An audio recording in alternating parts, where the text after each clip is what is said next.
This is one of my favorite segments of our show, and though I've been getting some flack from some of my crew members back there, this is our book club. This is our second segment of ever doing our book club. We've chosen the 7 Habits of Highly Effective People. And there really are a lot of people who are reading this book along with us, and it's really fun. We got some team members, we got some audience members who are reading it. We have some fans following along with us. I have a lot of friends reading this. It's been awesome to just piggyback this book with them. And there are some businesses who are also reading this book with us. And so when I found out that this business here at our hometown of Albuquerque was reading this book, I wanted to have them on. So please, from the Albuquerque Plumbing, please give it up for Vanessa, everyone. Hello. Thank you again. Thank you so much for coming on. I'm so excited that you are reading this book. Look at your cover difference. When did you get that? When did you get that? Funny story. This was my dad's, and then he passed it down to me, and I am now cracking the spines again and highlighting and going over all the pages he went over. When did you first read it? Full disclosure, I started reading it when we found out we needed to be doing a book club and looking for leadership opportunities and turning things around in our company. Oh, I'm so excited that it's a happy circumstance. Well, what is a principle from this book that is really sticking out to you so far? Are you enjoying the book? Surprisingly, yes, because I picked up the book. I'm like, okay, my dad read it. Okay, it's obviously seen some better days, but there's been so many aha light bulb moments. One of them is the circle of influence versus the circle of concern. At the company, we call it your circle of control. Stop trying to make your circle of control bigger to control things you can't control. You can't control how traffic's going. You can't control anybody else's day. You can influence the person's day by a smile, a tender hug, making sure that they know that they have somebody to talk to, giving that customer a little extra attention just because they're having a hard time. So Stephen has it as the circle of influence, yes, and then the circle of concern. You guys at your business call it circle of control. Yes, sir. And sir, who? I like her. And so circle of influence, I think that's something that it's very a basic concept that we just don't realize, or we don't fully, practice on. Yes. And it's, like you said, it's really that we can control we can control ourselves and how we interact with others is exactly what our influence is. There's a lot of people out there who, they're upset about the elections, or they're upset about X, Y, Z, and it's yes, you can vote and whatnot, but really the influence comes with how do you treat your coworkers? How do you treat your kids? How are you the best spouse that you can be? So that's really cool. Yeah, well, we don't have coworkers. We have teammates. You don't call them coworkers? No, we have teammates. So that's one thing one of the things he talks about in the book is how you can just say one thing to a person and change their entire perspective. So when we're interviewing, I let them know, I'm not gonna be your boss. I will make bad decisions. I am gonna ask you to do things that I will do. So if you won't clean the toilet, if you won't pick up trash, then you probably shouldn't be working here. We'll tell them if I'm staying late working and taking care of a customer, I'm gonna expect you to do it. But we don't introduce ourselves as the boss. We're a teammate. We work with them. They don't work for us, they work with us. That's fascinating. And it's a huge shift. Everybody, when they first come on in the first couple of days, they're like, is this place real? Am I getting punked right now? Yeah, okay, when's the other shoe gonna drop? When is that crazy chick from Devil Wears Prada gonna come marching in, because it's gonna happen? And everybody tells them, no, that's not how it is. But just changing that word boss and changing employee to teammate and team member is a huge shift. Huge shift. Why? Why do you think that causes a change? It puts you on a level playing field. There's nothing different about us. When I say us, I'm talking about myself, my husband, and my adopted brother. He took me in. So we wanted something different when we started the company, and that was one of the biggest ways we can say it's different. We're not your bosses. We work with you, we work alongside you, we teach you, we guide you, we mentor you. We don't tell you what to do, we ask you. Can you please do this? Will you please take this extra call? This customer doesn't have heating, their house is flooded. Can you please help them out? Will you help them out? And we let them make the choice. Wow, that's fun. And that's, I guess, I mean, for me, you know, with like the team, any team members that I have, it's kind of hard to like do that. How did you get so like self-aware that like with now telling people what to do? I wish I could take the credit, but I can't. That was something my husband and Anthony, so Matt and Anthony and myself are the ones that founded the business and that own the business. But a lot of the ideas we do together, we can't do it without each other. And so we were talking, we're like, we need to change. We need to change. What can we do to make this different? And it was like, well, they don't work for us, we work with them. I'll help answer phones. Matt and Anthony will go out into the field if the guys need it. Help, they'll work late, they'll take on call shifts, I'll take on call shifts.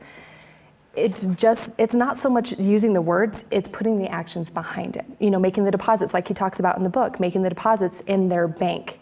The emotional deposits. The emotional deposits, because we're going to screw up. I think I love the concept of the emotional deposits, and maybe we could talk about it a little bit more. Explain what the emotional deposits are. So I'm sure a lot of people are familiar with the 5 love languages and the love tank. This concept was before, I think, don't quote me on this, but I think it was before the 5 love languages. So he was talking about the emotional tank before the 5 love languages was such a big deal, from what I can remember. I'm so excited that you brought up the love languages too. I'm going to let you finish, but just for anyone that doesn't know what the 5 love languages are, there's 5 ways that it's.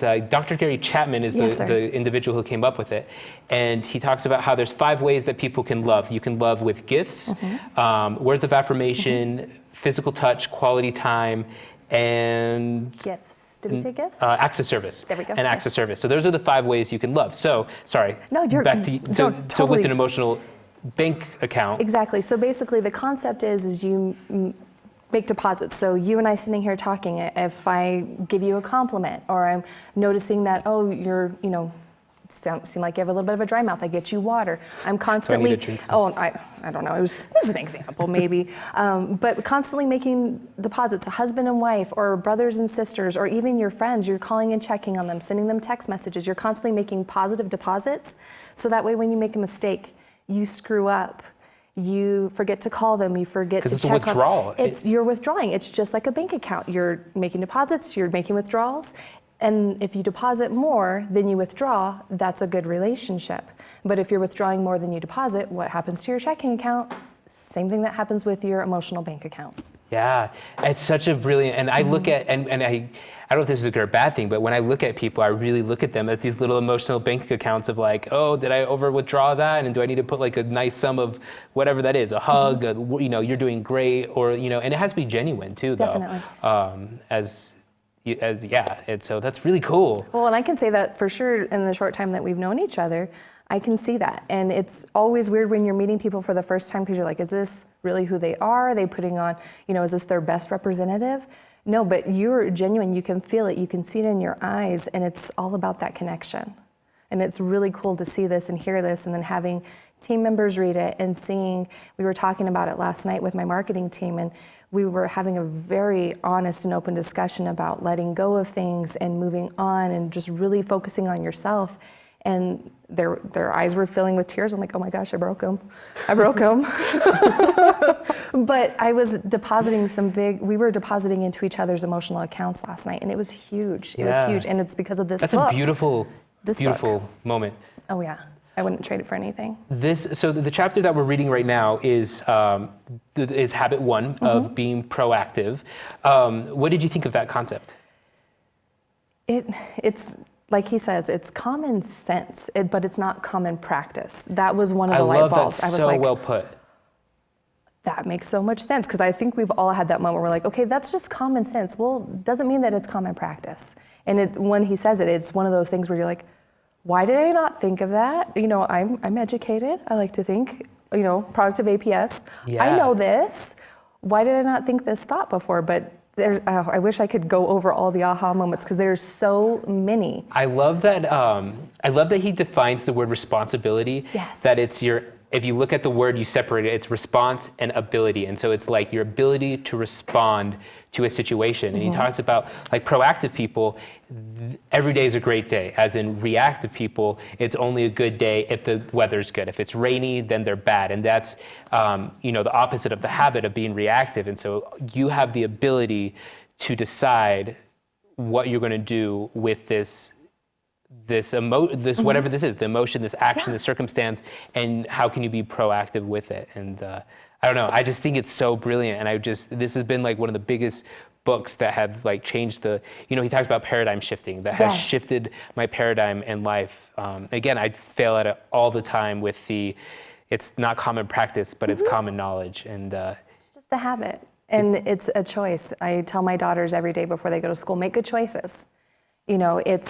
I can choose how I'm going to respond to you, how I'm going to respond to somebody coming in and quitting, or somebody having a bad day, a customer upset. It's all a choice. You just choose to be happy, choose to look at the positive. There's always positive, no matter how bad the situation is, no matter how dark the time is. And yes, I've seen dark times, I've seen horrific things, I've heard all kinds of things. But you will find a positive in everything. That was a huge paradigm shift for me, it's a choice. You can choose to be happy, or you can choose to be negative, and you can sit and wallow in it, or you can pick yourself up and say, what am I going to learn, and how am I going to teach this to other people? I love it. I'm so thankful that there is a company, Albuquerque Plumbing, like you guys out there. I think you guys are really setting the standards high for other businesses. I think this is a phenomenal, that other businesses should be looking at you guys and saying, what are you guys doing? Because the fact that you are incorporating these principles into your team and making it like you guys are a team, and that this is going to be a very fun life working here, and we are focused, like it's a good thing. And I'm just so excited, and I'm so honored that you guys are reading this book with us.